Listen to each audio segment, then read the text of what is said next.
আরুষ গাড়ির গতি বাড়িয়ে দেয়।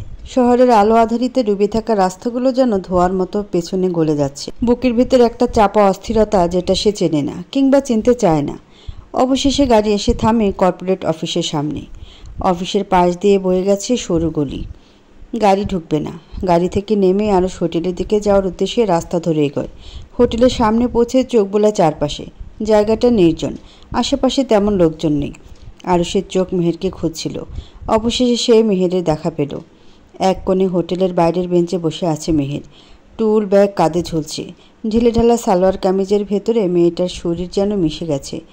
গাঢ় বিষণ্ণতায় ডুবে থাকা মুখখানা দেখে মনে হয় বহু যুগ ধরে সে কোনো দুঃখ বয়ে বেড়াচ্ছে। মেহেরের চোখ দুটো বন্ধ। গাল বেয়ে নেমে আসা কাঁটার মতো দাগ, যে দাগ জমে থাকে দীর্ঘ সময় কাঁদলে। আরুষ থমকে দাঁড়ায়। মনের মধ্যে জমে রেখেছিল রাগ, ঘৃণা, শাস্তি দেওয়ার পরিকল্পনা এঁটে রেখেছিল মস্তিষ্ক। কিন্তু মেয়েটাকে আজ ভেঙে পড়া দেখে কেন জানি হাত শক্ত হয় না আরুষের। রাগের আগুনে জ্বলে ওঠা ভয়ঙ্কর আরুষের সমস্ত তীব্রতা হঠাৎ থেমে যায়। আরুষ দাঁড়িয়ে পড়ে। চোখ দুটো সরাতে পারে না। এক দৃষ্টিতে তাকিয়ে থাকে মেহেরের দিকে। আরুষ চেয়েছিল হাতের সামনে পেলে প্রথমেই সন্তানের খুনের গলা টিপে ধরতে। প্রস্তুতও ছিল, কিন্তু সে পারল না। মেহেরের এমন চেহারা দেখে সমস্ত পরিকল্পনা ছিঁড়ে পড়ে যায় ভিতরের কোনো অজানা শূন্যতায়। এই মুখে সে আঘাত করতে পারে না। তার ভিতরের যাবতীয় ক্ষোভ, প্রতিশোধ মেহেরের চোখের কোণে জমা থাকা পানির নিচে গলে যায়। প্রথমবারের মতো মনে হয় সে আর হিংস্র আরুষ নয়, শুধু একজন মানুষ যার বুকের ভিতর জমছে স্ত্রীর প্রতি অদ্ভুত মায়া। আরুষ দাঁড়িয়ে থাকে কিছুক্ষণ, তারপর নিঃশব্দে সামনে এগিয়ে যায়, মন আর মনস্তাপে দ্বিধা বিভক্ত এক মানুষ হয়ে। এগিয়ে গিয়ে খুব নরম গলায় ডাকে, মেহের যান। মেহের চোখ তোলে। লালচে চোখে জল টলটল করছে, মুখটা বিবর্ণ, ক্লান্ত। কিছুক্ষণের নিঃশব্দ তাকিয়ে থাকে সে, যেন সময় থেমে গেছে। পর মুহূর্তে মেহের হঠাৎ ঝাঁপিয়ে পড়ে আরুষের বুকে। কাঁপতে থাকা হাত দুটো দিয়ে শক্ত করে জড়িয়ে ধরে তাকে। ফুঁপিয়ে ওঠে কান্নায়। বুকের মধ্যিখানে মুখ লুকিয়ে এমনভাবে কাঁদে যেন এই বুকটাই তার একমাত্র আশ্রয়স্থল। আরুষ কিছু বলে না। মেহেরের কাঁধে আলতো করে হাত রাখে। তার শক্ত হাতের ছোঁয়ায় মেহের আশ্বস্ত হয় কি না বোঝা যায় না, কিন্তু বুকের ভিতরের কান্না যেন থামতেই চায় না তার। আরুষ নিঃশব্দে মাথার উপর ঠোঁট ছুঁয়ে রাখে। একটা দীর্ঘ নিঃশ্বাস ফেলে চোখ বন্ধ করে। রাগ, ক্ষোভ গাছের পাতার মতো ঝরে গিয়ে কেবল রয়ে গেছে একজন শান্ত পুরুষ রূপে। মেয়েটাকে ছুঁয়েই বুকের অঞ্চল জুড়ে ছড়িয়ে পড়েছে কেমন শান্তি শান্তি ভাব। আরুষ ভাবে, এই মেয়েটা কি তবে তার সবচেয়ে দুর্বল জায়গা হয়ে দাঁড়ালো? কি হয়েছে তোমার? আরুষের কণ্ঠে কোমলতা। হিংস্রতা নয়, প্রতিশোধ নয়, কেবল ভালোবাসা। শুধু মেহেরের কান্না থামানোর জন্য অদম্য চেষ্টা। মেয়ের আরুষের বুকের ভিতর মুখ লুকিয়ে ফিসফিস করে কাঁপা কণ্ঠে প্রশ্ন করে বসে, বাবা, আমার বাবা টেরোরিস্ট? শব্দগুলো এত ভয়ার্থ, এত অবিশ্বাসে মোড়া যেন মেহেরের নিজের অস্তিত্বের প্রশ্নের মুখে। আরুষ মুহূর্তের জন্য চোখ মেরে যায়। বুক চিরে বেরিয়ে আসে দীর্ঘশ্বাস। সে মেহেরের মাথায় আলতো করে হাত বোলায়, কণ্ঠে প্রশ্রয় মেশানো সুর, শান্ত হ যান। কিন্তু মেহে শান্ত হতে পারছে না। চোখের বাঁধ ভেঙে যায়। ওর বুক জুড়ে জমে থাকা হতাশা, ভাঙনের জ্বালা যেন একসাথে ছুটে আসছে। মেহের মাথা তোলে, আরুষের শার্ট দু হাতে খামচে ধরে। কাঁদতে কাঁদতে জোরে জোরে ঝাঁকায় তাকে, যেন উত্তরে বিলম্ব মানেই অসহ্য কিছু। আধো ভাঙা অধৈর্য কণ্ঠে মেহের চিৎকার করে ওঠে, আমার প্রশ্নের উত্তর দিন। আমার বাবা সন্ত্রাসী ছিল? থমথমে চারপাশ। বাতাস ভারী হয়ে পড়ে আছে। আরুষের চোখে দুঃখ জমে না, কণ্ঠে কোনো মায়া নেই। কণ্ঠে উঠে কেবল নির্মম সত্য, তোমার বাবা দেশদ্রোহী ছিল, একই সাথে স্মাগলার। জানি এই সত্য তোমার হৃদয় ছিঁড়ে ফেলবে, কিন্তু সত্য কখনো মিষ্টি হয় না মেহেরজান। মেয়ের স্থির হয়ে যায়। চোখে নেমে আসে স্তব্ধতা, যেন বাইরের পৃথিবীটা থেমে গেছে। শব্দ নেই, আলো নেই, শুধু ভেতরের পৃথিবীটা ভেঙে পড়ে গেছে। স্তব্ধ মেহের ধীরে ধীরে আরুষের বুক থেকে সরে আসে। মুখ তুলে তাকায়। চোখ দুটো শূন্যতায় ভরে গেছে। ঠোঁট কাঁপছে, কিন্তু কিছু বলতে পারে না। তার বুকের ভেতর যেন হাহাকার ঘুরপাক খায়। গোটা জীবনের বিশ্বাস ধসে যাচ্ছে। শিকড় উপড়ে ফেলছে অতীতকে। শরীরটা হালকা দুলে ওঠে তার। চোখের সামনে সব কিছু ঘোলা হয়ে আসে। ধীরে ধীরে মেহের ঢলে পড়ে। তবে মাটিতে পড়ার আগেই তাকে ঝাপটে ধরে আরুষ। এক হাতে কোমর, আরেক হাতে পিঠ ধরে নিজের বুকের সাথে চেপে ধরে। শক্ত বাহুতে আগলে নেয় নরম শরীরে বিধ্বস্ত নারীটিকে। কোনো শব্দ নেই, শুধু আরুষের হৃদস্পন্দনের ধুকপুক শোনা যায়। ভেতরে ভেতরে গোমট হাহাকার নিয়ে সে মনে মনে বলে, আফসোস, সত্য কখনো চাপা থাকে না। এত কিছুর পরও তোকে আমি নির্মমতা থেকে বাঁচাতে পারলাম না। আমি হেরে গেলাম। একটা দীর্ঘশ্বাস নিয়ে আরুষ মেহেরকে কোলে তুলে নেয়। রাতে নরম আধারে গাড়ির ইঞ্জিনে মৃদু শব্দ এক অদ্ভুত শূন্যতা তৈরি করছে। আরুষ মেহেরকে গাঢ় বাহুতে জড়িয়ে গাড়ির পেছনে ছিটে বসেছে, তার দৃষ্টি সামনে, পথের দিক, কিন্তু মন আটকে আছে পাশে মাথা এলিয়ে থাকা মেয়েটির নিঃশ্বাসে। মেহের চোখ খুলে রাখার চেষ্টা করে, পাথরের মতো ভারী হয়ে আসা পলক ঠেলে নিভু নিভু চোখে তাকায় জানালার বাইরে। আকাশ কালো, তারা নেই, রাস্তার আলোগুলো হুটহাট পালিয়ে যাচ্ছে পেছনে। স্মৃতির কুয়াশায় ভেসে ওঠে একটু আগের ঘটনা, মেহেরের জীবনে পাওয়া সবচেয়ে বড় ধাক্কা, ফ্ল্যাশব্যাক। ডায়েরিটা ছুঁড়ে ফেলার পরেও মেহেরের মন থেমে থাকেনি। ভেতরের একটা অস্থির কাঁপুনি, একটা টান যেন জোর করে ওকে ফের টেনে নিয়ে গেল ছড়ানো পাতাগুলোর দিকে। আলো রেখে এসে পড়ে আছে মেঝেতে। জানালার ফাঁক দিয়ে ঢুকে পড়া বিকেলের রোদ যেন একটানা ঢেউয়ের মতো এসে ঘরের এক কোণা ছড়িয়ে আছে। সেই রোদের আঁচে একটানা বাতাসে পাতাগুলো ধীরে ধীরে ওলটপালট হয়ে উড়ে যাচ্ছে। তখনই মেহেরের চোখ আটকে গেল একটা পাতায়। পাতার গায়ে আঁচড়ের মতো এক ছায়া ভেসে উঠল, ধীরে ধীরে স্পষ্ট হতে লাগলো। মেহেরের চোখ জোড়া চকচক করে উঠল। এই তো লেখা। সে এক দৌড়ে ঝুঁকে হাতে তুলে নিল ডায়েরিটা। সঙ্গে সঙ্গে পাতাগুলো আবার ফাঁকা, যেন কিছুই ছিল না সেখানে। আচ্ছা, এটা কি মেহেরের কল্পনা, নাকি তার মানসিক বিভ্রম? মেহেরের হাত থরথর করে কাঁপে। তারপর সে ধীরে ধীরে ডায়েরি আবার নামিয়ে রাখে ঠিক যেখানে রোদ পড়েছে। ম্যাজিক না বিজ্ঞান? লেখা আবার ভেসে উঠল, এবার আগের চেয়ে স্পষ্টভাবে। আমি কখনো চাইনি আমার মেয়ে আমার সত্য জানুক। মেয়ের উপলব্ধি করলো এই ডায়েরি কোনো সাধারণ ডায়েরি নয়, খুব গোপনীয়তা আছে এখানে। সে আস্তে করে ফিসফিস করলো, ইউভি কালি, অদৃশ্য কালি, যা কেবল সূর্যের আলোর নিচে দেখা যায় আর অন্ধকারে মিলিয়ে যায়, ঠিক যেমন তার বাবার জীবন আলো আধারির দ্বন্দ্বে ঢাকা। মেয়ের তড়িঘড়ি করে প্রথম পৃষ্ঠা থেকে শুরু করলো। পৃষ্ঠায় ভেসে উঠল বাবার নাম, তবে শুরুতে সে জানেনি এই রক্তমাখা কালো সত্য তার গোটা জীবন তছনছ করতে যথেষ্ট ছিল। History of mind, history of my dark side, yes, I am that bloody rascal journalist Naushad Hussain, the one who walked straight into the heart of corruption। লেখাটা পড়ে মেহেরের বুক ধক করে উঠল। শেষ অক্ষরটায় চোখ থেমে গেল। করাপশন। পৃষ্ঠা 2, সাল 1996। আমার চোখের সামনে 14 বছর বয়সী কিশোর ঠান্ডা মাথায় গুলি চালায় দুজন জঙ্গির ওপর। বাকরুদ্ধ হয়ে তাকিয়েছিলাম তার দিকে। তার চোখে ভয় নয়, ছিল প্রতিশোধের নীরব আগুন। সেই ছেলেটিই আমার জীবনের অন্ধকার অধ্যায়ের সূচনা। তার নাম আরুষ শেখ, নামকরা ব্যবসায়ী রুহুল শেখের একমাত্র উত্তরাধিকারী। কৌতূহলে আমি শুরু করি ছেলেটির পেছনের গল্প খোঁজার কাজ। যতই খুঁড়ি ততই বেরিয়ে আসে একের পর এক গন্ধযুক্ত নাম। নানাবিধ দুর্নীতিগ্রস্ত ব্যক্তি, রাজনৈতিক মুখোশধারী, ক্ষমতার নেশায় অন্ধ দানবরা। জানি না পেশাদার দায়বদ্ধতা নাকি নিছক আগ্রহ, তবে কেন জানি আমি থামতে পারিনি। আর তখনই সামনে আসে সত্য। ছেলেটিকে ব্যক্তিগত আক্রোশে ধ্বংস করতে চেয়েছিল দেশের প্রভাবশালী পলিটিশিয়ান, একাধারে ব্যবসায়ী ও সমাজসেবকের নামে মুখোশধারী রশিদ খন্দকার। সে বিয়ে করেছিল ছেলেটির মাকে, কেবল তাকে ও তার বাবাকে শেষ করার উদ্দেশ্যে। রশিদ খন্দকারের পরিবার ছিল ক্ষমতা ও অপরাধের মিছিলে গড়া এক বিশাল চক্র। তাদের পূর্বপুরুষরাও ইতিহাসে কুখ্যাত। শুধু খন্দকার পরিবার নয়, রাজনীতির বড় বড় মুখ, শীর্ষস্থানীয় ব্যবসায়ী, এমনকি বর্তমান সেতুমন্ত্রী পর্যন্ত ছিল এই অপরাধ চক্রের অংশ। অস্ত্র, সোনা পাচার, সরকারি স্থাপনাগুলো থেকে ঐতিহ্যবাহী জিনিসপত্র চুরি করে বিদেশে বিক্রি, বিদেশ থেকে নেশাদ্রব্য এনে দেশে ছড়িয়ে দেওয়া, ধর্ষণ, পরিকল্পিত বোমা হামলা, সব কিছু ছিল তাদের দৈনন্দিন কাজের মতো স্বাভাবিক। কিন্তু সব থেকে ভয়ানক ছিল, ওরা হাসপাতালে চিকিৎসা নিতে আসা জ্যান্ত মানুষের অঙ্গ প্রত্যঙ্গ খুলে নিয়ে মৃত বলে চালিয়ে দিত। বিদেশে কিশোরী মেয়ে ও শিশু পাচারও করত এই চক্র। সত্যগুলো তথ্য প্রমাণসহ জোগাড় করতে আমাকে প্রায় 2 বছর সময় দিতে হয়েছিল। রাতের পর রাত, নোংরা গলি, ভয়াবহ গোপন ডিল, লাশ ঘর, আমি সব ঘুরে বেরিয়েছি কেবল সত্যটাকে চোখে দেখার জন্য। সেই সময় আমি বুঝেছিলাম এদেশে সবচেয়ে ভয়ঙ্কর জঙ্গি কোনো বন্দুকধারী ব্যক্তি নয়, বরং স্যুটটাই পরা সেই লোকগুলো যারা ক্যামেরার সামনে হাসে কিন্তু ভেতরে লুকিয়ে রাখে শকুনের মতো হিংস্রতা। আমি জার্নালিস্ট নওশাদ হুসাইন, দেশের বিভিন্ন অনুসন্ধানী সাংবাদিকদের একজন। সাংবাদিকতা আমার নেশা, আমার আত্মা। সত্যকে খুঁড়ে বের করাই জীবনের একমাত্র লক্ষ্য। আর সেই লক্ষ্য আমাকে নিয়ে গিয়েছিল এক বিভীষিকাময় জগতে, যেখানে সত্যই ছিল সবচেয়ে বড় অপরাধ। সত্যের খোঁজে আমি শত্রু বানিয়েছি বড় বড় মানুষদের। চোখ রাঙানো, হুমকি, মৃত্যু কিছুই আমায় দমাতে পারেনি। তখনও ভাবতাম আমি অটল, তখনও ভাবতাম আদর্শই আমার একমাত্র পরিচয়। কিন্তু আমি ভুল ছিলাম। আমি যখন প্রথম রশিদ খন্দকার ও তার দস্যুরদের অপরাধ চক্রের সন্ধান পাই, তখন আমি নিজ আদর্শবাদে অটল। তথ্য খুঁজি, সাক্ষ্য জোগাড় করি, প্রাণের ঝুঁকি নিয়ে ওদের মুখোশ খুলতে চাই। কিন্তু এই দেশে কেউ চায় না মুখোশ খুলুক, কারণ মুখোশের আড়ালেই তো তাদের রাজত্ব। তবে জীবন একদিন এমন এক সন্ধিক্ষণ এনে দাঁড় করালো, যেখানে আদর্শ আর অন্ধকার দুটোর মাঝখানে দাঁড়িয়েছিল আমার একমাত্র সন্তান, আমার ছোট্ট মেহের। একদিন স্কুল থেকে ফেরার পথে আমার একমাত্র মেয়েকে কিডন্যাপ করে তারা। ঠিক সেদিনই আমি বুঝে যাই, এই লড়াইয়ে আমার হার নিশ্চিত। একজন মানুষ যখন ভালো থাকার সব রাস্তা বন্ধ হয়ে যেতে দেখে, তখন আর পাপকে বাধা দেওয়া যায় না, বরং পাপের ভেতরেই বাঁচার রাস্তা খুঁজতে হয়।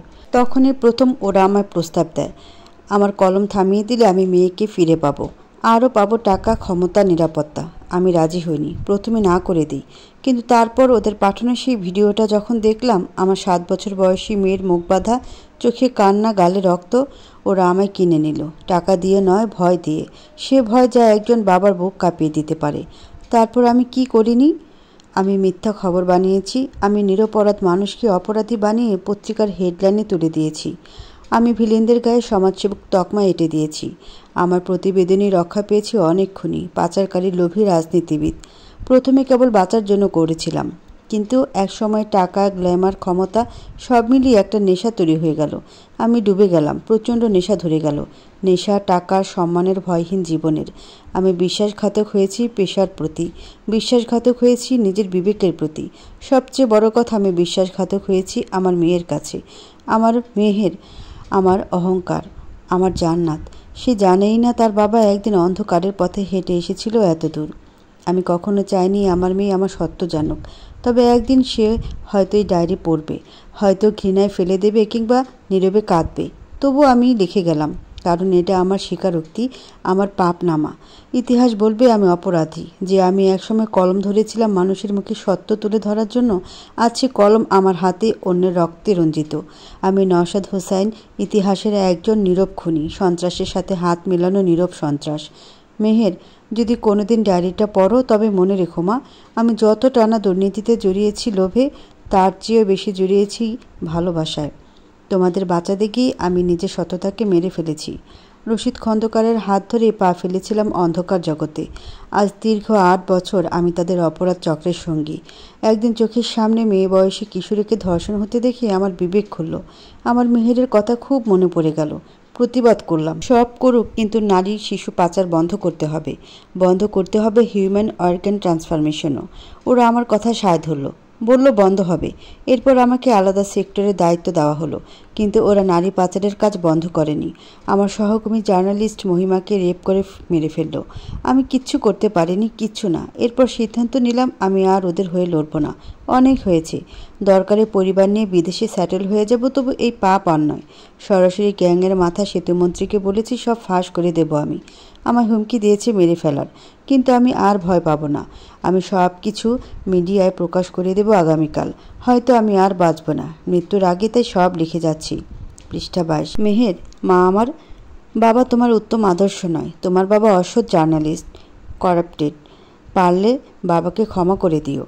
আমি জানি আমি ক্ষমার যোগ্য নেই, তবে যদি কখনো কেউ জিজ্ঞেস করে তোমার বাবা কেমন ছিল, তুমি শুধু বলো বাবা লড়েছিল, হেরে গিয়েছিল, কিন্তু তোমায় ভালোবাসত খুব। তুমি আমার অহংকার মা। আমি জানি তুমি একজন সৎ মানুষ, সত্যবাদী, আত্মমর্যাদাশীল, নামাজি। আর এটাই আমার জীবনের সবচেয়ে বড় সান্ত্বনা। আমি কখনো জান্নাতের আশা করিনি, কিন্তু একটা জিনিস ভেবে বুকের ভিতর একটু আশার আলো জ্বলে ওঠে। হয়তো হাসরের দিন তোমার সুপারিশে আমার শাস্তিটা একটু হালকা হবে। আমার একটা শেষ ইচ্ছে আছে মা। আমি চাই তুমি সাংবাদিকতা পেশায় আসো। আমি চাই তুমি সেই সাহসী কণ্ঠ হও যে সমাজের মুখোশ খুলে দেয়, অন্যায়ের বিরুদ্ধে কলম চালায়, সত্যের পক্ষে দাঁড়ায়। আমি রেখে যাচ্ছি কিছু প্রমাণ, কিছু অসমাপ্ত লড়াই। যদি প্রকাশ করার আগেই ওরা আমায় মেরে ফেলে, তুমি কি পারবে মা ওগুলো তুলে আনতে? তুমি কি পারবে মুখোশের আড়ালে থাকা সেই মুখগুলোকে সমাজের সামনে উন্মোচন করতে? তুমি কি পারবে আমার অসমাপ্ত যুদ্ধটা শেষ করতে? তোমার বাবা হয়তো কারো জন্য আদর্শ নয়, কিন্তু আমি চাই তুমি হও প্রত্যেকটা জার্নালিস্টের আদর্শ। তুমি হয়ে ওঠো এমন আলো যাকে দেখে আমি গর্বে মাথা উঁচু করতে পারি, এ দুনিয়ায় না হোক পরকালে।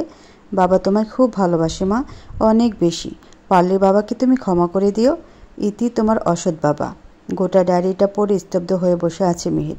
ঠোঁট থরথর কাঁপছে, শরীর অবশ হয়ে আসছে। ডায়েরিটা মেহের শক্ত করে বুকে চেপে ধরে। মেহেরের চোখ জোড়া বিস্ফোরিত, অথচ জল নেই। চোখে জলের আসার আগে বিস্ময় রক্তক্ষরণ হচ্ছে। বিশ্বাসের মৃত্যুতে চোখ ভেজে না, শুধু বুকের ভেতরটা শূন্য হয়ে যায়। হঠাৎ চুপ করে থাকা মেয়েটা চিৎকার দিয়ে উঠল, যেন শরীর থেকে আত্মা ছিঁড়ে বেরিয়ে আসতে চাইছে। বাবা! চিৎকার করে কাঁদতে লাগলো মেহের। তুমি কেন করলে বাবা? তুমি তো আমার সব ছিলে, তুমি তো আমার আশ্রয় ছিলে, আমার অহংকার ছিলে, তুমি আমার পাহাড় ছিলে, আমার ছায়া। যে ছায়ায় আমি দাঁড়াতে শিখেছি, সেই ছায়া কি আজ বিষ হয়ে গেল? মেহেরের কণ্ঠস্বরে প্রশ্নের আত্মচিৎকার, প্রত্যাখ্যানের আহাজারি। আমি সবাইকে বলতাম আমার বাবা কারো মতো না, অহংকারে বুক ফুলে যেত আমার। এখন কি বলবো আমি দুনিয়াকে? কিভাবে দাঁড়াবো এই ভাঙ্গা বিশ্বাস নিয়ে? কিভাবে বাঁচবো আমি বাবা তোমার এই মুখোশধারী সত্য নিয়ে? মেহেরের হাত কাঁপছিল, চোখ অন্ধকার হয়ে আসছিল। নিজের অস্তিত্বই হারিয়ে ফেলেছে সে। তুমি আমার বিশ্বাস শব্দের মানে ছিলে, আজ তুমি নিজেই সেই শব্দটাকে মেরে ফেললে বাবা। মেহের নিজের মাথার চুল টেনে ধরল। কাঁধ কাঁপছিল হাহাকারে, বুক জ্বলছিল। একটা বিষাক্ত আগুন যেন ঘুরে ঘুরে পোড়াচ্ছিল প্রতিটা শ্বাস। ঘরটা কবরের মতো ভারী হয়ে উঠছিল ওর কান্নার গুঞ্জনে। তুমি আমাকে ভালোবাসলে না, তুমি শুধু নিজের স্বার্থ দেখলে বাবা। আমি ছিলাম না তোমার পৃথিবীতে। মেঝেতে হুমড়ি খেয়ে পড়ে যায় সে। কাঁপা কাঁপা হাতে ডায়েরিটা বুক থেকে সরিয়ে মেঝেতে ছুড়ে দিল। এই সব মিথ্যে, সব মিথ্যে। আমি তোমার যেভাবে চিনতাম তুমি সেই মানুষই না। আল্লাহ, তুমি আমায় কোন পাপে সাজা দিচ্ছ? মেয়ের কান্না থামছিলই না, দম বন্ধ হয়ে আসছিল, বুক ধুক ধুক করছিল। এই প্রথমবার তার নিজেকে এতটা অসহায় লাগছে। হৃদয় ফেটে পড়ছে। পৃথিবীর সব আলো নিভে গেছে, চারদিকে পড়ে আছে শুধু ধোঁয়া আর ছাই। বর্তমান। আরুষ নিজের ঘরে এনে শুয়ে দিল মেহের। ভেঙে পড়া মেয়েটাকে সান্ত্বনা দেওয়ার ভাষা তার জানা নেই। এক পলক চেয়ে থেকে আরুষ নিঃশব্দে বাথরুমে গিয়ে শাওয়ার নেয়। রক্তমাখা শার্ট পরে থাকে বাথরুমে। পরিষ্কার জামা কাপড় পরে বের হয়ে দেখে মেহের পাথরের মতো বসে আছে। হাতে চেপে ধরে রেখেছে নওশাদ হোসাইনের ছবি। চোখে কোনো অনুভূতি নেই, কেবল নিস্তব্ধ দগ্ধ শূন্যতা ছাড়া। মেহেরের জন্য খাবার আনতে নিচে নামে আরুষ। রান্নাঘরে উপস্থিত পায় গরম রুটি, মাংসের তরকারি। সময় না নিয়ে প্লেটে সাজিয়ে ঘরে যায় সে। মেহেরকে একটা ঘুমের ট্যাবলেট খাইয়ে দিতে হবে, নয়তো স্ট্রেসের কারণে পাগল হয়ে যাবে। জীবনের সবচেয়ে খারাপ সময় অতিবাহিত করছে সে। ঘরে ফিরে থমকে যায় আরুষ। মেহের বসে আছে আগের জায়গায়, তবে এবার ওর চুলগুলো আগের চেয়ে এলোমেলো হয়ে মুখ ঢেকে রেখেছে। হাতে ধরা নওশাদ হোসেনের ছবিটা আগুনে পুড়ছে। আগুনের শিখা ধীরে ধীরে যাচ্ছে কাগজের প্রান্তে। চুলের ফাঁক দিয়ে তার এক চোখ দেখা যাচ্ছে। অদ্ভুত নীরবতায় আচ্ছন্ন চোখের মণিতলে ভাসছে আগুনের শিখা। ছবিটা শেষ প্রান্তে আগুন এসে ঠেকেছে। আর কিছুক্ষণ ধরে রাখলে পড়ে যাবে মেহেরের হাত। আরও সে এক ঝটকা ওর হাত থেকে ছবিটা ফেলে দিল। পাগল হয়ে গেছো তুমি? কিঞ্চিত রেগে বলল আরুষ। মেয়ের শূন্য চোখে তাকালো আরুষের পানে। কিছুক্ষণ চুপ থেকে মৃত কণ্ঠে বলল, গল্পটা আমি জেনেছি, তবুও আপনার মুখে শুনতে চাই। আপনি কতটা জানেন নওশাদ হোসেনকে? আর এসবে আপনার ভূমিকা কি মিস্টার শেখ? আরুষ কিছুক্ষণ চুপ করে দাঁড়িয়ে থাকে। চোখে একরাশ ক্লান্তি, কিন্তু ঠোঁটের কোনো অদ্ভুত এক বাঁকা হাসি, যা হয়তো ব্যথা, গোপনতা বা বিদ্রুপ বোঝায়। ভূমিকা জানতে হলে শুরু থেকে জানতে হবে। আরুষ ধীরে ধীরে কাছে গিয়ে বসে পড়ে মেহেরের সামনে। হাত বাড়িয়ে মেঝেতে পড়ে থাকা ছবির পোড় অংশটুকু তুলে নেয়। ছাই হয়ে যাওয়া ছবির কোণে সামান্য অস্তিত্ব রয়ে গেছে নওশাদ হোসাইনের। লম্বা নিঃশ্বাস টেনে বলতে শুরু করে, আমি একজন গ্যাংস্টার, নাইট শ্যাডো গ্যাংয়ের চেয়ারপারসন। আমার জার্নি শুরু হয়েছিল 2016-তে। ধীরে ধীরে জানলাম তোমার বাবাও রশিদের একজন। খুব বেশি অবাক হইনি। ক্ষমতা লোভের নেশা কেউ ছাড়তে পারে না। আমার যে রিসোর্ট দেখেছ, তা তোমার বাবার তৈরি, যেটা উনি মারা যাওয়ার আগে আগে বিক্রি করে গিয়েছিলেন। এরপর আমি বাবার নামে কিনি। আমার টর্চার সেলের প্রতিষ্ঠাতা তোমার বাবা। তোমার বাবা রেখে যাওয়া পথ আমাকে অনুপ্রেরণা দিয়েছিল কিভাবে শত্রুকে ধীরে ধীরে মারতে হয়। আমি খানিকটা হিংস্রতা তার থেকেই পেয়েছি, তবে আমাদের কাজের ধরন পুরোটাই ভিন্ন। আমি হ্যাকার, সাইবার টিমের সাথে স্ট্রং নেটওয়ার্ক আছে আমার গ্যাংয়ের। স্কুল লাইফ থেকে হ্যাকিং শিখে এতদূর আসা। আমি কাউকে বিনা কারণে খুন করি না মেহেরজান। আমার শত্রু ও বিশ্বাসঘাতকদেরকেই শুধু পথ থেকে সরিয়ে দিই। কোনো নিরপরাধকে আমি সাজা দিইনি, তবে আমার ক্ষতি করতে আসা কালপ্রিটকেও আমি ছাড়িনি। তোমার বাবা সম্পর্কে আমার কোনো আগ্রহ ছিল না, শুধু এতটুকুই জানি সে রশিদের একজন স্মাগলার, টেরোরিস্ট, দেশের একজন বিশ্বাসঘাতক, বড় বড় রাজনীতিবিদদের সাথে ওঠা বসা। তিনি আমার পথে কোনোদিন আসেনি, আমিও তার পথের বাধা নই। আমার শত্রুতা শুধুই খন্দকারদের সাথে। মেয়ের ফ্যাল করে তাকিয়ে বলল, আপনিও সন্ত্রাসী? আরুষ হালকা হাসল, বিষাদে মোড়া সেই হাসি। আমি, তোমার বাবা, আমরা কেউ তুলসী পাতা নয় জান। আমি সন্ত্রাসী আমার শত্রুর কাছে। তাদের গোছানো সব কিছু আমি করে নিই নিজের নামে। এটাই আমার অপরাধ। এটাই আমার শক্তি। কিন্তু আমি নারী শিশু পাচারকারী নই, না আমি জঙ্গি, না দেশের জন্য আতঙ্কের। কিন্তু আমিও ভালো মানুষ নই। আমার খুনের তালিকায় অহরহ পশু রয়েছে। আমার হাতে লেগে আছে অনেক পাপীর রক্ত। তবে আমিও পাপী। মেহের কাপা গলায় প্রশ্ন ছুড়ে, আমার বাবাকে কেন মেরেছিলেন? তোমার বাবাকে আমি মারিনি। সে যত বড়ই অপরাধী হোক আমার শত্রু ছিল না। ওইসব প্রমাণ, আমি খুন করলে তার হাড় পর্যন্ত নিশ্চিহ্ন করে ফেলি মেহেরজান। প্রমাণ রাখার প্রশ্ন আসে না। মিথ্যে প্রমাণ বানানো যায়, টাকা সব করে মানুষকে দিয়ে, সব। তাহলে কেন নিলেন খুনের দায়? আমার চোখে খুনি কেন সাজলেন? আরুষ ধীরে ধীরে হাত বাড়িয়ে মেহেরের গালে রাখে, শান্ত সুরে বলে, শীতপদ্মকে বাঁচাতে। তার কোনো দোষ নেই। আমি জানতাম চোখ বন্ধ করে বিশ্বাস করা বাবার জীবন বৃত্তান্ত শুনে তুই ভেঙে যাবি, মরে যাবি। আর কেউ তোকে ভাঙতে চাইলে আমি তাকে ধুলো বানিয়ে উড়িয়ে দেব, যেমন ধূলিসাৎ করে দিয়েছি তোর বাবার বিরুদ্ধে সব প্রমাণ। মিস্টার শেখ।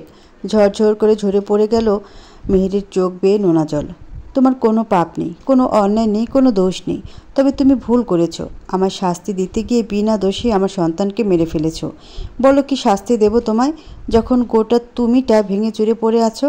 আমি তোমাকে এভাবে ভাঙতে চাইনি জান। কোনোদিন চাইনি তোমার বাবার বিকৃত চেহারাটা তোমার সামনে আসুক, কারণ তুমি বরাবর নিষ্পাপ, নিষ্কলঙ্ক। বাবাকে তুমি খুব বিশ্বাস করো। কাছের মানুষের বিশ্বাসঘাতকতা ভেঙে রেখে দেয় আমাদের। এত বড় যন্ত্রণা আমি তোমায় দিতে চাইনি মেহেরজান, তাই সব দায় নিজে মাথা পেতে নিয়েছি। আমার শীতপদ্মের চোখের ঘৃণাই সই। ওই অধিকারটুকুই আমি চাই চিরকাল। মেয়ের ফুপিয়ে কেঁদে ফেলে। কণ্ঠে ফুটে ওঠে একরাশ অসহায়ত্ব, একরাশ মমতা। মা হই, আমি ওকে মারতে পারিনি মিস্টার শেখ। আপনার শাস্তি আমি ওকে দেই কী করে? আমার শরীরের অংশকে আমি কি করে বাদ দিই? আমারও সন্তানও।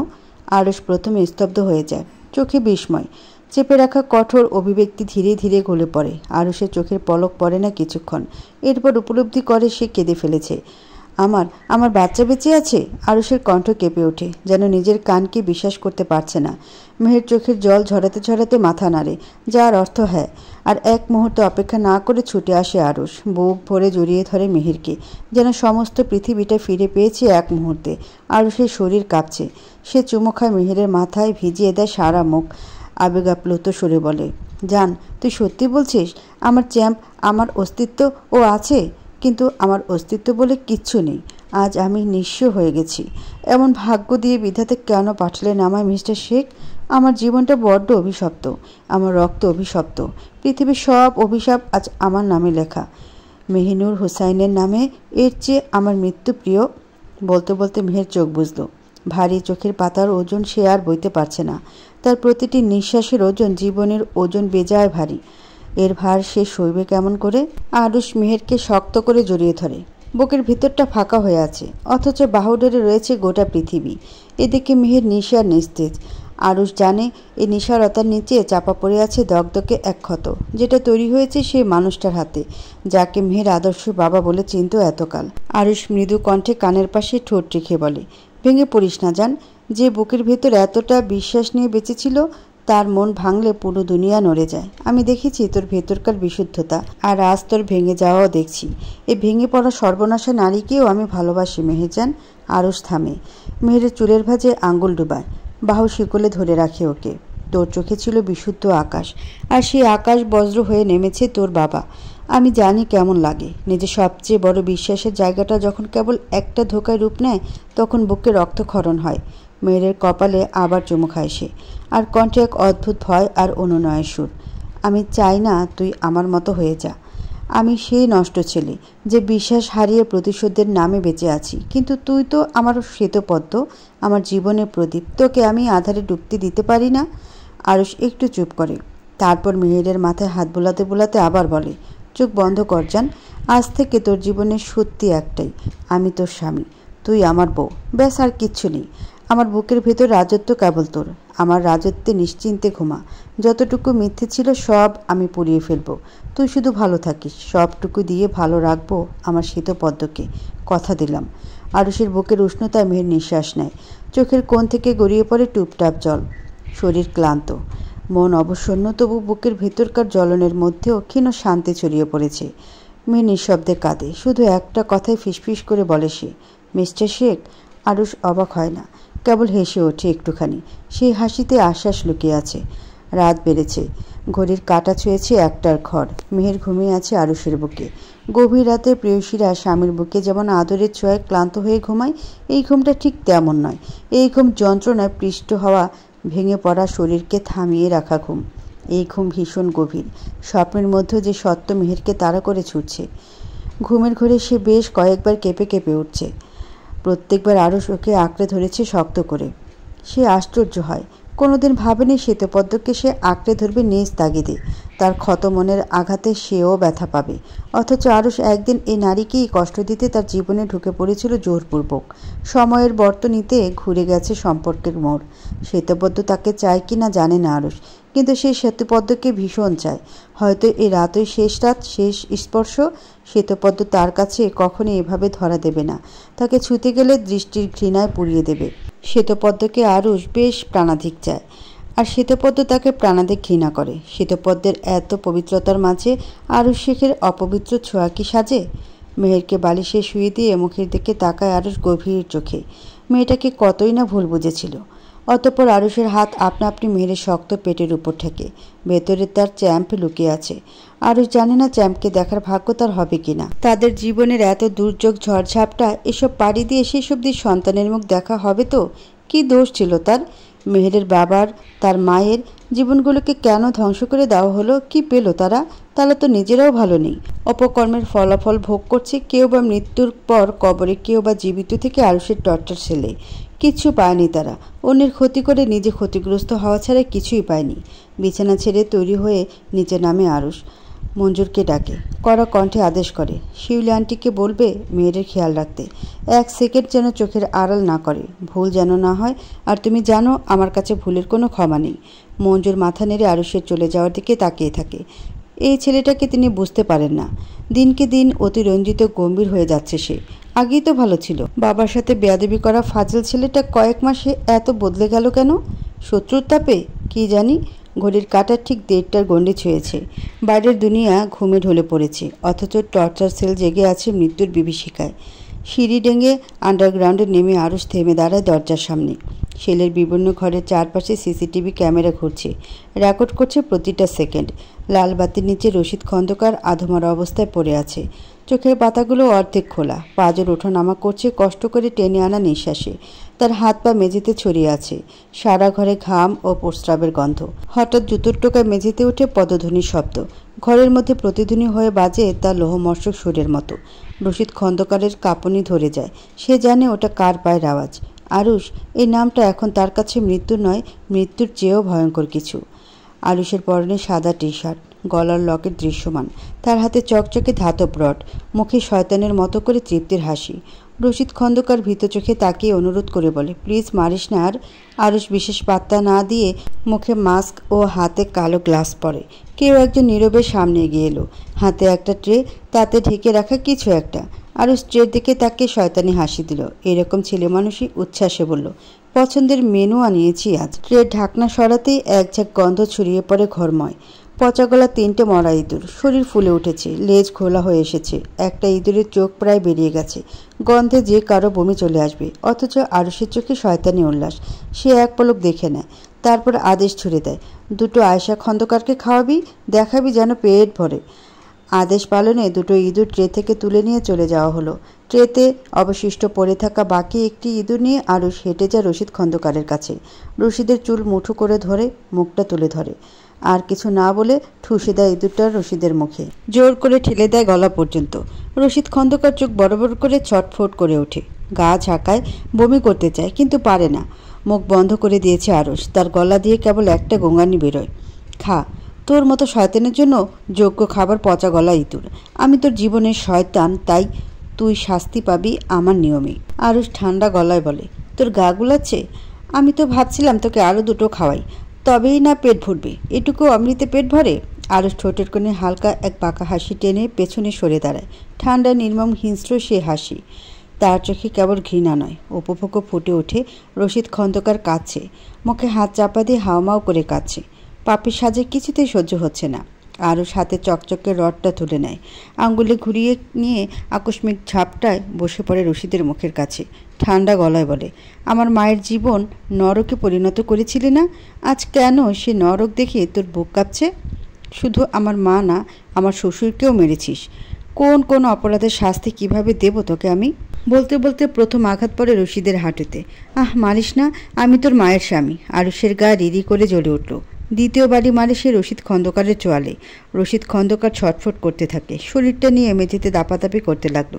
তবুও থামে না আরুষ। যদি ক্ষমতা থাকতো মৃতকে জীবিত করার, আমি আরুষ তোকে কোটি কোটি বার খুন করে জীবিত করে আবার খুন করতাম। ক্লান্ত হয়ে যেতাম মারতে মারতে।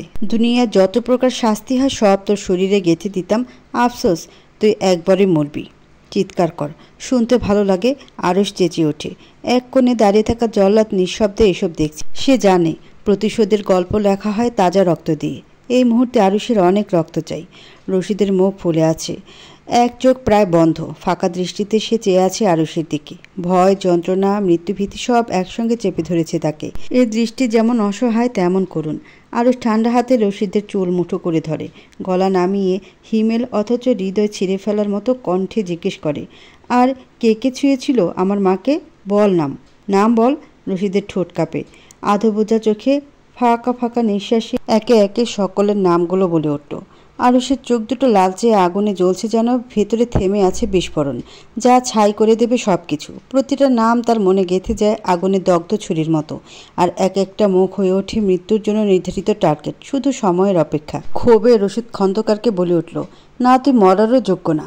তোকে আমি বাঁচিয়ে রাখবো এই ঘরে, এই নিঃসঙ্গ অন্ধকারে। প্রতিদিন একটু একটু করে মরবি, যতক্ষণ না আমার কলিজা শীতল হয়। আর ওরা প্রত্যেকে মরবে, একজনও বাদ যাবে না। আমি শুধু শেষটা দেখব না, ওদের আতঙ্কের প্রতিটা শ্বাস আমি গুনে গুনে শুনবো। রশিদ খন্দকারের প্রাইভেট পার্টের সজোরে লাথি মেরে আরুষ বেরিয়ে যায় সে ঘর থেকে।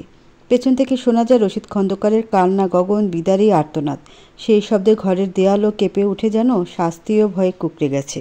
ডিম লাইটের নরম আলোয় রুমটা অদ্ভুত নিস্তব্ধতায় আচ্ছন্ন। চোখের নিচে কালি, মুখে গম্ভীর কঠিন ছায়া। চোখ দুটো ল্যাপটপের পর্দায় আটকে, যদিও মন ভিন্ন এক যুদ্ধে লিপ্ত। আরুষের চোখে ভাসছে নির্মমতা। স্ক্রিনে জুম করে দেখা যাচ্ছে রশিদের গাড়ি। একজন অচেনা লোক তার সঙ্গে হাত মেলাচ্ছে। আরুষ ভিডিও ফ্রিজ করে সেই লোকটার মুখের স্ক্রিনশট নিল, সফটওয়্যারে পাঠিয়ে দিল চেহারা শনাক্ত করতে। এমন সময় সব নীরবতাকে চিরে ফেলল ফোনের রিংটোন। আরুষ কল রিসিভ করলো। ওপাশ থেকে ভেসে এলো এক নার্সের কণ্ঠ। স্যার, আপনার বাবা সম্ভবত আপনাকে খুঁজছেন। স্ট্রোকের কারণে কথা বলতে পারছেন না, তবে যা বুঝলাম আপনাকেই চাইছেন। কাইন্ডলি আসবেন? আরুষ ছোট্ট করে উত্তর দেয়, আসছি।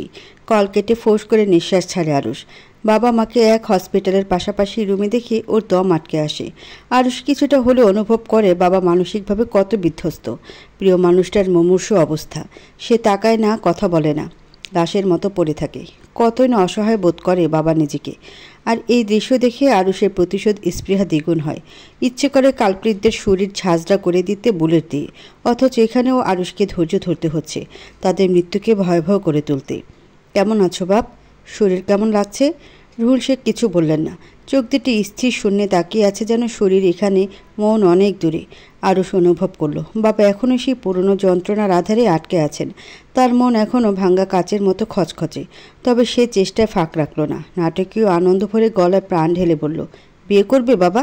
রুহুল শেখ এবার চোখের পলক ফেললেন, মুখ তুলে ছেলের দিকে তাকালেন। সেই দৃষ্টিতে ছিল বিস্ময়, অন্ধকারের গাঢ়তা আর এক টুকরো স্মৃতি।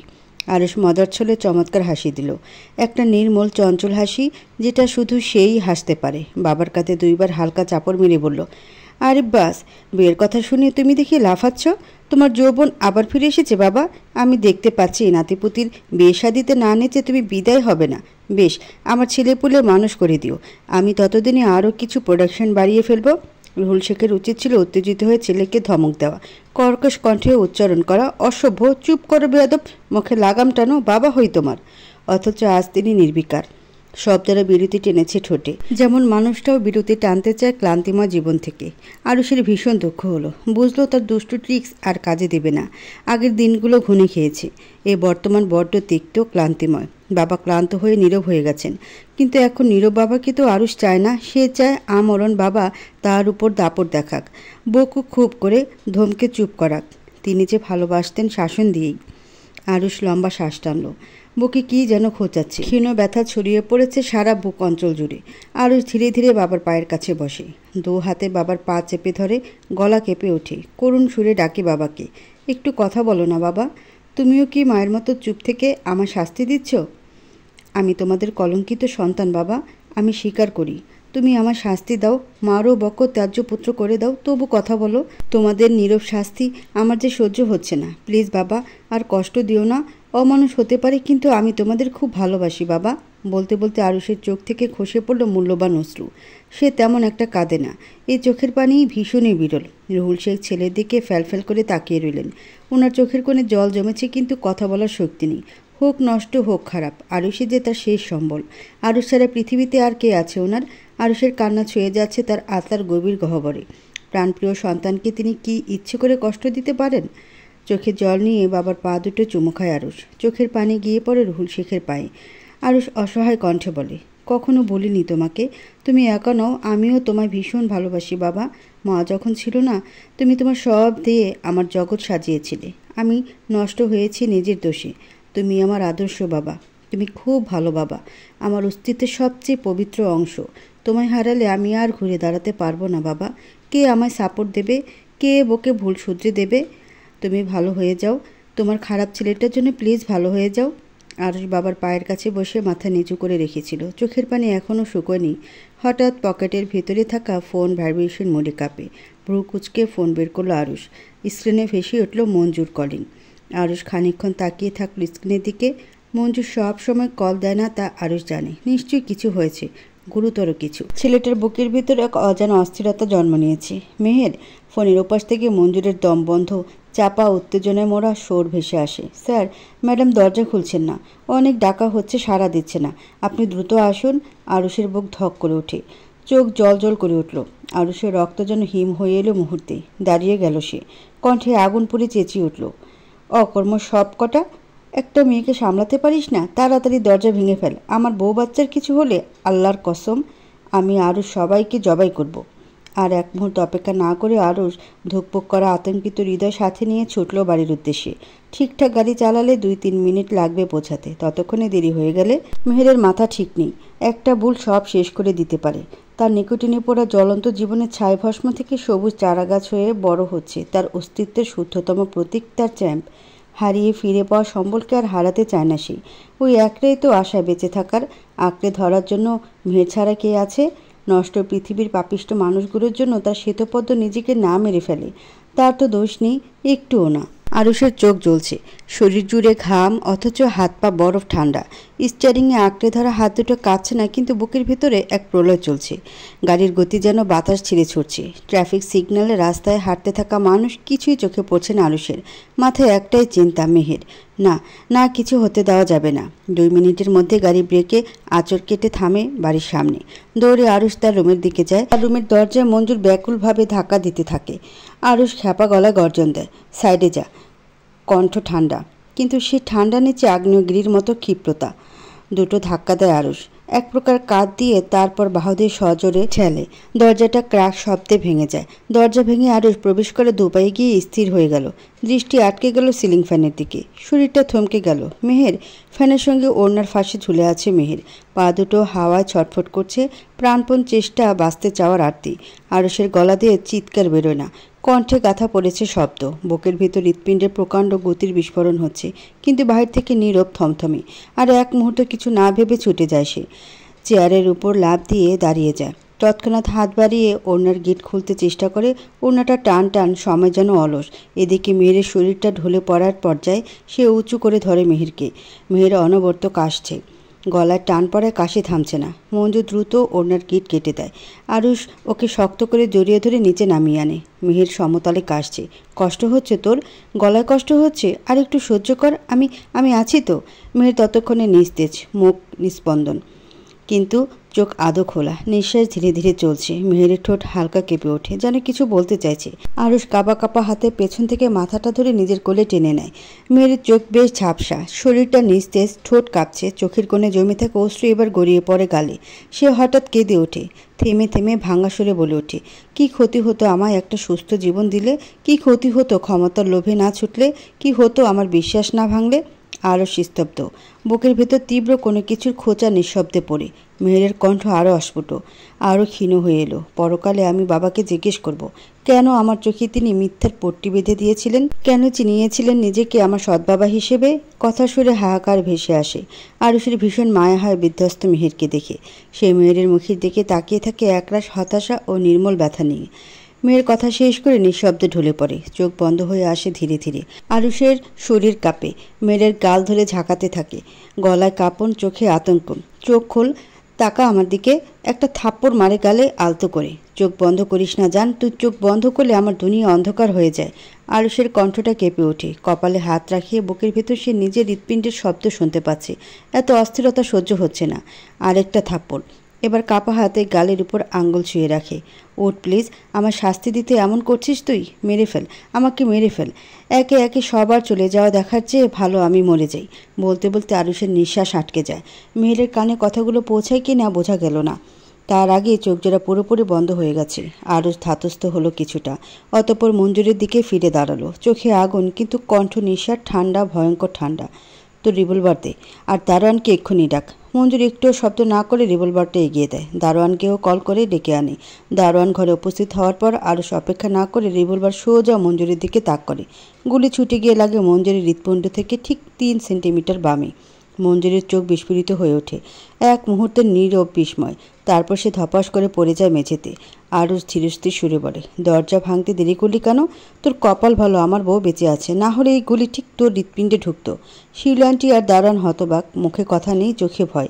আরুষ ঘুরে দাঁড়ালো, চোখ যায় শিউলি বেগমের দিকে। বিনা প্রতিক্রিয়ায় আরেকটা গুলি ছুড়ে শিউলি বেগমের বাম হাতের কবজি বরাবর। ব্যথায় আর্তনাদ করে মাটিতে লুটিয়ে পড়লেন তিনি। আরুষ খুব শান্ত অথচ কঠোর বাক্য ছুড়ে দিল, প্রতিবার এক ভুলের ক্ষমা হয় না আন্টি, কাল থেকে তুমি আর আসবে না। দারোয়ান কেঁপে কেঁপে দাঁড়িয়ে, ভয়ে চুপসে গেছে সে। আশঙ্কা করছে এরপরে পালা কি তার। আরুষ এবার তাকায় তার দিকে, ঠান্ডা চোখে, চোয়ালে দৃঢ়তা। ওদের হাসপাতালে ভর্তি কর, আর গাইনোলজিস্টকে খবর দিয়ে এক্ষুনি আসতে বল। নতুন সার্ভেন্ট খুঁজে আনবি কাল সকালের আগে। সে যদি ভুল করে এরপরের গুলি সোজা তোর গুলিতে ঢুকবে। দারোয়ান কিছু বলে না, সে শুধু মাথা ঝুঁকিয়ে নেয়। ঘামে ভেজা কপাল মুছে ছুটে যায় আদেশ পালন করতে। আরও স্থির দাঁড়িয়ে রিভলভারটা নামিয়ে রাখে। চোখে কোনো অনুভূতি নেই, কিন্তু বুকের ভেতর দাও দাও করে কিছু পড়ছে। বিছানায় নিশা আর মেহের, মেঝেতে রক্তাক্ত মঞ্জুর আর শিউলি বেগম। রক্তাক্ত এই উপাখ্যানের মাঝে আরুষ ঠায় দাঁড়িয়ে। নিস্তব্ধতা যেন শ্বাসরুদ্ধ করে রাখছে বাতাসকেও। দারোয়ান বেশিক্ষণ সময় নেয়নি। আধা ঘন্টার মধ্যে এক অভিজ্ঞ মহিলা গাইনোলজিস্ট ট্রেনে পৌঁছালেন। চোখে মুখে চাপা উদ্বেগ, কিন্তু অভ্যাসবশত মুখে পেশাদার এক ঠান্ডা ছায়া টেনে রেখেছেন। তাকে বসার সুযোগ পর্যন্ত দিল না আরুষ। অস্থির হয়ে বলে সে, ওকে দেখি বলুন বাচ্চা ঠিক আছে কিনা। ডাক্তার মেহেরের দিকে এগিয়ে গিয়ে বসলেন মেহেরের পাশে। তার আঙ্গুলের স্পর্শ গলায় যেতেই থমকে গেলেন তিনি। মুখ শক্ত করে আবার পেশাগত ধাঁচে ফিরে গেলেন। রক্তচাপ মেপে নিলেন, নাড়ি ধরলেন, চোখের পাতা তুলে পরীক্ষা করলেন মৃদু হাতে। গলায় দাগ দেখছি, সুইসাইডের চেষ্টা করেছিলেন উনি? ডাক্তারের কণ্ঠ শীতল কিন্তু সংযত। আরুষ গম্ভীর মুখে মাথা নাড়ে, যার অর্থ হ্যাঁ। ডাক্তার আবার বললেন, বড় ক্ষতি হয়নি, তবে যেহেতু উনি প্রেগনেন্ট, শক আর চাপের কারণে গর্ভের ক্ষতি হতে পারত। কিন্তু এখন স্পষ্টভাবে কিছু বলা যাচ্ছে না। আলট্রাসোনোগ্রাফি করতে হবে। ওর বেশি করে বিশ্রাম দরকার, আর একটানা পর্যবেক্ষণে রাখুন। ট্রমা খুব বেশি, তাই সাইকোলজিক্যাল শক কাটাতে সময় লাগবে। আরুষ কোনো শব্দ করে না, শুধু একবার মাথা ঝাঁকায়। তারপর ডাক্তারকে বলে, এই বাড়িতেই সব চলবে, যা যা দরকার আনিয়ে নিন। একটা নার্স লাগবে, সব সময় ওর পাশে থাকবে। ডাক্তার সম্মতি জানিয়ে প্রয়োজনীয় ওষুধ আর পরামর্শ দিয়ে বিদায় নিলেন। গম্ভীর মুখে দরজা পেরিয়ে বেরিয়ে গেলেন। ঘরে আবার নেমে এলো সেই চুপচাপ নীরবতা। মেয়ের চোখ বন্ধ করে শুয়ে আছে। ঘাড়ের পাশে দিয়ে জামার কাটটা সরে গেছে। গলা লালচে কালো দাগ স্পষ্ট দৃশ্যমান। আরুষ স্থির চোখে তাকিয়ে থাকে দাগটার দিকে। যেন গলায় নয়, দাগটা তার বুকের ঠিক মাঝখানে লেগেছে। ধীরে ধীরে সে মেহেরের পাশে বসে। চোখে মুখে নেই কোনো কোমলতা, কিন্তু তার ভেতরটা ছিঁড়ে যাচ্ছে। একরাশ বিষাক্ত ধোঁয়া জমে বুকের ভেতর। আরুষ গলা চাপা রাগ নিয়ে তীব্র ধমক টেনে বলল, যা করার করেছিস। এই ভুল যেন জীবনে সেকেন্ড টাইম না হয়। তোর জীবনের একটাই সত্য, তুই আমার জিনিস। বাচ্চা সামলা, সংসার সামলা, তোকে সামলানো আমার দায়িত্ব। ভুলেও মরার চিন্তা করিস না জান। আমি ভালো হতে চাই, তোর ভালো স্বামী হতে চাই। আরেকটি বার আমায় পশু বানিয়ে দিস না, নয়তো এত যন্ত্রণা দেব যে মৃত্যুও তোর থেকে মুখ ফিরিয়ে নেবে। মেয়ে নিঃশব্দে শুয়ে থাকে, চোখ বন্ধ। কথাগুলো শুনেছে, কিন্তু প্রতিক্রিয়া নেই। আরুষ উঠে চুপচাপ বাথরুমে ঢুকে যায়। লম্বা সময় নিয়ে শাওয়ার নিলে হয়তো ভালো লাগবে। ঝর্ণা থেকে পানি পড়ছে, আরুষের শরীর বেয়ে গড়িয়ে পড়ছে পানির ধারা। চোখ বুজে আছে সে, যেন পানির সাথে সাথে নিজের পাপ, রাগ, দুঃসহ যাবতীয় অনুভূতিগুলোকে ধুয়ে ফেলতে চায়। পরনে শুধু সাদা টাওয়াল, চুল থেকে পানি টুপটুপ করে ঝরে পড়ে। অতঃপর ঝর্ণার তলায় দীর্ঘক্ষণ দাঁড়িয়ে থেকে বাথটাবে শুয়ে পড়ে সে। পানির তলায় নাক মুখ মিনিট 2 ডুবিয়ে রাখে, আবার উঠে অল্প শ্বাস নেয়, এরপর পুনরায় ডুব দেয়। এইভাবেই সময় গড়ায়। ভর দুপুর, সূর্য আকাশের মাঝখানে দাঁড়িয়ে তাপ ঢালছে অবিরত। জানালার কাঁচ ফুঁড়ে আলো ছড়িয়ে পড়ছে ঘরে। আরুষ যখন বাথরুম থেকে বেরোয় প্রথমে চোখে পড়ে ফোন সেই স্ক্রিনের ঝলকানি, তারপর মেহেরের অনুপস্থিতি। মন বলে অস্বাভাবিক কিছু একটা হয়েছে। ফোনটা হাতে নিয়ে রিসিভ করে। কি? উপর থেকে সার্ভেন্টের কাপা গলা। স্যার, ম্যাডাম ছাদে। আরুষ থমকে দাঁড়ায়, নিঃশ্বাস বন্ধ হয়ে আসে। হাতের ফোন ছুঁড়ে ফেলে এক মুহূর্ত না থেমে পাগলের মতো ছুটে যায় সে। ছাদে পৌঁছে দরজা ঠেলে ঢুকতে চোখে পড়ে মেহের রেলিংয়ের উপরে বসে, পা দুটো নিচের দিকে ঝুলছে। বাতাসে ওর চুল এলোমেলো হয়ে রোদে জ্বলছে। ঠান্ডা মুখের আদলে কোনো ভয় নেই, আছে কেবল এক বুক শূন্যতা। চোখে সব কিছু দেখে ফেলার ক্লান্তি, আর ভেতরটা পৃথিবীর সবচেয়ে নিঃসঙ্গ জায়গা। আরুষ দেরি করে না, পাগলের মতো দৌড়ে এসে এক হাতে মেহেরের কোমর জড়িয়ে নিচে নামিয়ে আনে। মুহূর্তেই শটাক করে একটা চর বসিয়ে দেয় মেহেরের গালে। মরার জন্য উঠেছিলি? ভাবছিস আমি কিছু করতে পারবো না? এভাবে পালাতে পারবি তুই? আবার যদি আর একটা বার যদি এইসব করিস, আল্লাহর কসম আমি আরুষ আগে তোকে মারবো, তারপর নিজেকে। আরুষের কণ্ঠে ধমক, চোখে তীব্র ভয়, কিন্তু ভিতরে অস্থিরতা। ঠিক পাশে পড়ে থাকা এক টুকরো রোদের মতন, উন্মত্ত ভালোবাসা আর প্রতিরোধহীন রাগের সংমিশ্রণ। ওর হাত এখনও কাঁপছে, চোখ রক্তলাল, হৃদস্পন্দন উত্তেজনা, হার্টবিট দ্রুত চলছে। অথচ মেয়ের নিঃশব্দ, নিশ্চিত, চিৎকার করে না, না করে প্রতিবাদ। এক দৃষ্টিতে তাকিয়ে থাকে শূন্যে। ঠোঁটে শব্দ নেই, অস্তিত্ব যেন পাথরে পরিণত হয়েছে। চোখে এক বিন্দু জল নেই, তবু চোখ যেন সিক্ত। নিঃশব্দে কাঁদছে ওর আত্মা, যেখানে শব্দ নেই। আছে শুধু থেমে যাওয়া শ্বাসের মতো গুমোট কষ্ট। বাবার দুষ্কর্ম আর নিজের রক্তে দুর্নীতির দাগ একটা পচা ঘায়ের মতো মেহেরের বুক চিরে বসে আছে। ওর ভেতরটা যেন গলে যাচ্ছে ধীরে ধীরে। মেহেরের শরীরটা ধপ করে বসে পড়ে রেলিংয়ের পাশে। কিছুক্ষণ চুপচাপ নিঃশব্দে এক দৃষ্টিতে তাকিয়ে থাকে সামনের খোলা আকাশটার দিকে। তারপর হঠাৎ আত্মচিৎকার ভেতর থেকে উঠে আসে। তীব্র কান্না ভেজা গলা ফাটিয়ে কেঁদে ওঠে সে। সেই কান্না কোনো শিশু সুরের মতো সরল নয়, আত্মার ভেতর থেকে উঠে আসা এক পচে যাওয়া জীবনের দীর্ঘশ্বাস। বুকে লুকিয়ে রাখা হাজারটা অভিযোগ, লজ্জা, ব্যর্থতা সব একসাথে গলগল করে বেরিয়ে আসে কান্নার শব্দে। আমায় প্লিজ মুক্তি দিন, মুক্তি দিন অভিশাপ থেকে। দুর্নীতিবাজ বাবার পরিচয় নিয়ে আমি বাঁচতে পারছি না। আমার নিজেকে দেখলে ঘেন্না করে মিস্টার শেখ। আমার শরীরে দূষিত রক্ত, আমি দূষিত, আমার গোটা অস্তিত্ব দূষিত, আমি আর বাঁচতে চাই না।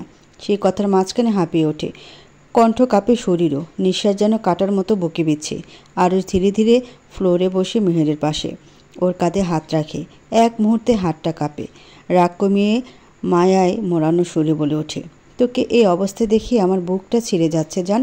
আমি সব সহ্য করতে পারি, কিন্তু তোর আগুন চোখের পানি আমার সহ্য হয় না। তুই আমার জ্বালাতে পোড়াতে, শুধুই আমার ধ্বংসে আমার জন্যই সৃষ্টি হয়েছিস। আমায় পুড়িয়ে দে, আমায় খুন কর, তবু তুই একটু বাঁচ। আরুষ থামে। দু হাতে মেহেরের দুগালে আঙ্গুলের স্পর্শ দিয়ে নরম সুরে বলে, আত্মহত্যা মহাপাপ। তুই তো আমার পবিত্র সত্তা। যে নারী আলোর দিশা দেখালো, তার কি এমন পাপের প্রয়াস সাজলো? যে আলো আমায় বাঁচার তাগিদ দিল, সে কেমন করে আধারে হারাতে চাইল?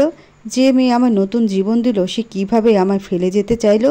তুই মেয়ে, বেঈমান। মেয়ের হঠাৎ জড়িয়ে ধরে আরুষকে, হু হু করে কেঁদে ওঠে। আরুষের গলা জড়িয়ে ধরে। একটুও শক্তি নেই স্পর্শে, যেন ক্লান্ত আত্মা আশ্রয় খুঁজে নিয়েছে অন্ধকারের ভিতর।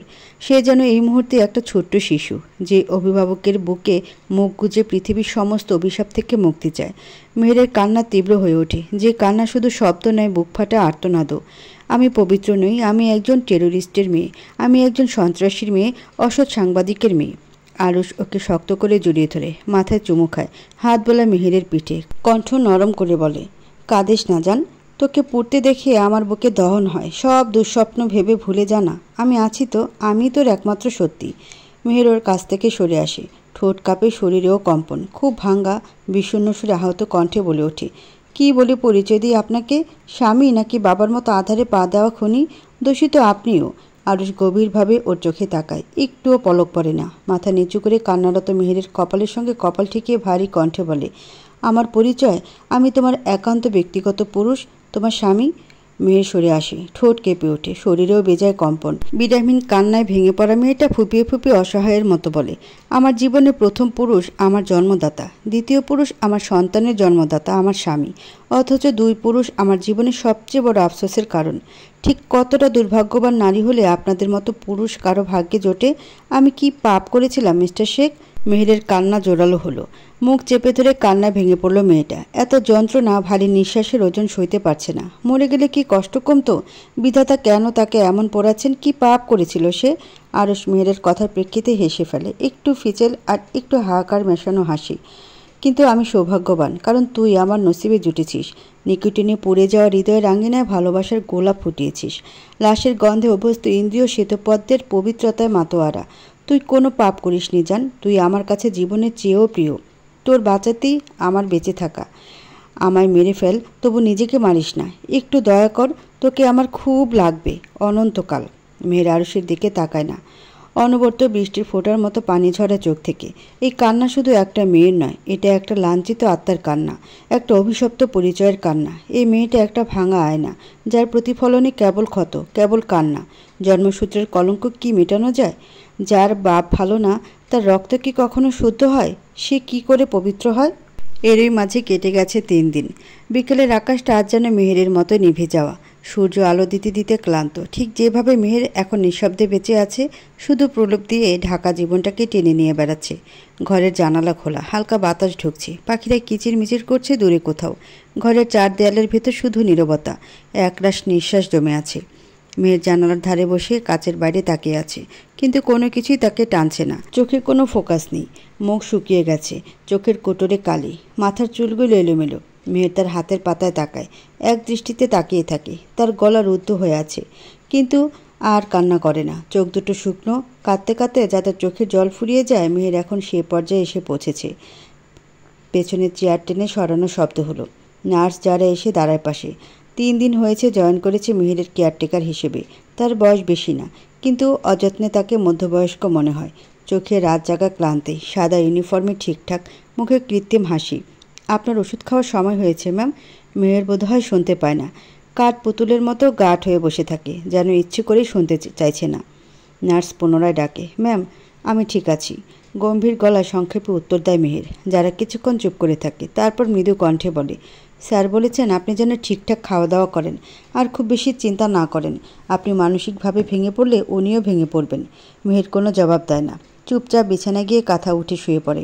নার্সে যদিও বা বিরক্ত হয়, কিন্তু কাজের কাছে, দায়িত্বের কাছে সে নত। ওষুধ পানি হাতে নিয়ে সে মেহেরকে আবার ডাকে, ম্যাম ট্যাবলেটগুলো খেয়ে নিন। আপনি না খেলে স্যার আমায় খুব বকবে। মেহের এবার রেগে যায়, আচমকা গর্জে ওঠে, রাগ ছাড়ে নার্সের উপর। তোমার স্যারকে ওষুধ গেলাও, আমার লাগবে না বলেছি না? চোখের সামনে থেকে সরো, বিরক্ত করবে না। নার্সের মুখ শুকিয়ে যায়। গত 3 দিনে মেহের তার সাথে কথা বলেছি গুনে গুনে। মেয়েটা বেশ গম্ভীর, সর্বদা বিষণ্ণতায় ভুগে, হাসে না। আজকেই প্রথম মেহের তার উপর চেঁচালো। কে কাকে বিরক্ত করছে? ঘরে প্রবেশ ঘটে আরুষের। 3 দিন যাবৎ তাকে বাড়িতে খুব একটা দেখা যাচ্ছে না। কোথায় থাকে, কি করে কেউ জানে না। গভীর রাতে আসে, কখন আসে মেহের বলতেও পারে না। সকালে ঘুম থেকে দেখে তার পাশে ঘুমোচ্ছে, আবার মাঝে মাঝে ভোরে বেরিয়ে যায়। আরুষকে দেখে মেয়ের প্রতিক্রিয়া দেখায় না, কাঁথা টেনে মুখ ঢেকে শুয়ে থাকে। নার্স মাথা নিচু করে মন খারাপের রেশ টেনে বলে, ম্যাম ওষুধ খাচ্ছে না স্যার, আপনি যান আমি দেখছি। আরুষ নার্সকে বিদায় করে গোসলে যায় সে। রক্তের ছিটে ফোঁটাও যেন শরীরেও কোথাও না থাকে, তাই এই ব্যবস্থা। যদিও আসার সময় রিসোর্ট থেকে একবার গোসল করে এসেছে। ফিরে এসে বিছানার পাশে দাঁড়িয়ে আরুষ বলে, খাচ্ছ না কেন? সমস্যা কি? মেহের নিরুত্তর। আরুষ শয়তানি হাসি দিয়ে খুব সিরিয়াস মোডে বলল, চুমো খাবে, আদর খাবে, নাকি ওষুধ খাবার? 30 সেকেন্ডের মধ্যে রিপ্লাই না পেলে 4টা অপশনই তোমায় গলা ধরন করাবো। বিরক্ত করবেন না, ভালো লাগছে না। আর দাঁতে দাঁত চেপে বলো, আমার খুব ভালো লাগে তোকে মরার মতো পড়ে থাকতে দেখে। কতদিন এভাবে চলবি? পেটের বাচ্চাটার জন্য মায়া হয় না? না খেয়ে তুই দিব্যি থাকতে পারবি, কিন্তু আমার বাচ্চা, ও কি খাবে? তুই ওকে এক চুল ভালো রাখার চেষ্টা করিস না। মেয়ের হঠাৎ মুখ তুলে চিৎকার করে, আমি ভালো আছি। আমার গলা দিয়ে খাবার নামে না মিস্টার শেখ। আমি কোনো রকমে বেঁচে আছি। আমার নিজেকে জ্যান্ত মনে হয় না। এ বাচ্চাই আমার জীবনের কাল। কি ক্ষতি হতো গর্ভে না এলে? বিধাতা তো সবই জানেন। আপনার জীবন সুস্থ নয়। এই অসুস্থ পরিবেশে কিভাবে কেউ বড় হতে পারে? সুস্থ নয়, সুস্থ হবে। চারপাশে সব অসুখ সেরে যাবে। খারাপ সময় আজীবন কাউকে পিছু করে না। মেয়ের হেসে ফেলে, তিক্ত বিষাদ ভরা সে হাসি। আপনার অসুখ কবে সারবে? আপনি কবে ভালো হবেন? আরুষ গভীর চোখে চেয়ে থাকে তার দিকে, ধীর কণ্ঠে বলে, আমার তো একটাই অসুখ মেয়ে, তুই, তোর চিন্তা, আমার চ্যাম্পের চিন্তা। খুব জ্বর আসে আমার চিন্তায়, শরীর পড়ে না, কাঁপেও না, আমার হৃৎপিণ্ড পড়ে, হৃৎপিণ্ড কাঁপে, অস্বাভাবিক এ কম্পন। আর এই জ্বর থেমেও যায় তোকে ঠিকঠাক চোখের সামনে পেয়ে। গোটা জীবন আমার এই অসুখ থাকবে। আরুষের কাব্যিক সুর ঠিক মন ছিল না মেহেরের। মেজাজ উল্টো খারাপের দিকে গেল। দাঁত কিরমির করে বলল, একটা সুস্থ মানুষ খুন করে কি করে? আপনি বিকৃত, আপনার ভেতরটা পচে গেছে। আপনি কি জানেন আপনি একজন সাইকো, যার কর্ম যেমন ফল তেমন। আমি আমার নিয়মে চলি। আমার রাজ্যে বেইমানির শাস্তি একটাই, মৃত্যুদণ্ড। তোর ভাষায় আমি পাগল, কিন্তু আমি জানি তোরাই আসলে সুশীল খোলসে মোরা পাগল, যারা নিজেদের সঙ্গে হওয়া অন্যায়ের বিচার করতে জানিস না। কিন্তু আমি জানি, আর আমি করব। মেহের চোখ সরিয়ে নেয়, ঠোঁট শক্ত হয়ে আসে। আপনি তাদের মেরে শহীদ করে নিজে খুনি হয়ে বেঁচে আছেন। এই আপনার কেমন বেঁচে থাকা মিস্টার শেখ? খারাপ মানুষ শহীদ হয় না, কুকুরের মতো মরে। আমি জানি কারা নরকে জন্মায়, তাদের জন্যই আমার এই নিয়ম। বিশ্বাসঘাতকতার শাস্তি মৃত্যু। যাই হোক, তোর কাছে এসেছি শান্তি পেতে, অশান্তির গল্প শুনতে নয়, খেয়ে নি। মেহের এবার আর চুপ থাকতে পারে না, চোখের কোণ চিকচিক করে ওঠে। আমিও তো খুব আপনাকে দেখে আমার চক্ষু শীতল হোক, বুকের সব যন্ত্রণা ধুয়ে যাক, অথচ আমার বুকের নেবে থাকা দাবানল আপনাকে দেখলে প্রতিবার জ্বলে ওঠে। আপনি কেন আমার শান্তির বিকল্প হলেন না মিস্টার শেখ? আরুষ মেহেরের হাত ধরে কোমল সুরে বলে, আমার দুটো সত্তা আছে মেহেরজান, একটা আগুন আরেকটা জল। তুই আমার জল সত্তা। বৃষ্টি ঝরলে যেমন স্নিগ্ধ হয় মন, মাঝে মাঝে ঝরেও তুইও আমার তেমনই স্নিগ্ধতা। আমি জানি আমি ভয়ঙ্কর, দ্বিতীয় সত্তা আমি তোকে দেখাইনি, কখনো দেখবিও না। ভুলে থাক না জান, আমার এই সত্তাকে একটু ভালোবাস না। আমি যে তোর ভালোবাসার খুব কাঙ্গাল জান। আমি তোর কাছে হেরেছি, তার বিনিময়ে উপহারস্বরূপ তোর তুমিটাকে দিয়ে দে না। আমার জল সত্তাকে বাঁচিয়ে রাখতে তোকে যে খুব প্রয়োজন, নয়তো আগুন সত্তা গোটা আরুষকে আবারও গিলে নেবে। মেহের কোনো উত্তর দেয় না, তার গলা অবরুদ্ধ, শুধু চোখে একরাশ জ্বালা, অজানা বিষাদ। সে ফ্যাল করে চেয়ে থাকে আরুষের মুখের দিকে, যেন নিজের প্রশ্নের জবাব সেখানেই খুঁজছে। আরুষ এগিয়ে এসে কণ্ঠটা ভীষণ কোমল করে বলে, খেয়ে নে যান, বাবার কাছে যাব আমরা। মেয়ের আর কোনো প্রতিবাদ করে না। দুর্বল লাগছে, বাচ্চার জন্য হলেও জোর করে তাকে খেতেই হবে। মেয়ের খাওয়া অবস্থায় আরুষ কাউকে কল করে, ফোন কানে ধরে বলে, কাজী সাহেব আপনি কত দূর? মেয়ের একটু নয়, অনেকটা আশ্চর্য হয়, থমকে যায়, খাওয়া থামিয়ে অবাক হয়ে তাকায়। তার কণ্ঠে উৎকণ্ঠা। অসময়ে কাজী কেন? আপনি কি করতে চাইছেন মিস্টার শেখ? আরুষ নিঃশব্দে হাসে, ঠোঁট প্রসারিত হয়ে হাসিতে সাজে। ভয় নেই, আমাদের না, তোমার শ্বশুরের বিয়ে। বাপ আমার এখনও খুব স্ট্রং, তার আবার বিবাহ দেওয়া আবশ্যক। মেহের তো রীতিমতো স্তব্ধ, চোখ বড় বড় করে তাকিয়ে থাকে আরুষের দিকে। কোনো ছেলে কি বাবার বিয়ে দিতে চায়, তাও এই অবস্থায়? Has he gone mad?